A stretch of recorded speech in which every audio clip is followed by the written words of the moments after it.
లలిత మనోహరమైన దైవభక్తి దేశభక్తి గేయాలను రాయడంలో ఈయనది అందవేసినటువంటి చెయ్యి. ఇందులో మరి ఆన్సర్ వచ్చేసి డైరెక్ట్ గా గుర్తించవచ్చు, శేషము లక్ష్మీనారాయణాచార్య. శేషము లక్ష్మీనారాయణాచార్య. మరి ఈ శేషము లక్ష్మీనారాయణాచార్య రాసినటువంటి పాఠ్యభాగం ఏమిటి అని అంటే అభినందన అనేటువంటి పాఠ్యభాగము. అభినందన 6వ తరగతిలో మొట్టమొదటి పాఠం అభినందన.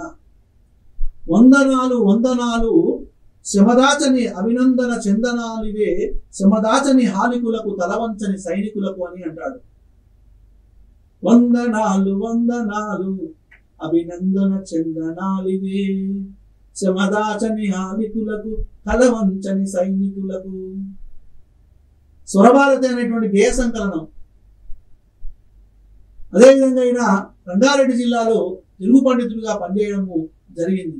ఈయన యొక్క శైలి చూసినట్లయితే లలిత మనోహరమైనటువంటి దైవభక్తి దేశభక్తి గేయాలను రాయడంలో ఈయనది అందవేసినటువంటి చెయ్యి. మరి పల్లాదురయ్య రాసినటువంటి పాఠ్యభాగం ఏంది? వర్షం. వానమామలే వరదాచార్యులు రాసినటువంటి పాఠ్యభాగం ఏంది? పోతనపాల్యం. సుద్దాల హనుమంతు రాసినటువంటి పాఠ్యభాగం ఏంది? పల్లెటూరి పిల్లగాడ. ఓకేనా? ఇది శేషం Lakshminarayanacharya is the correct answer.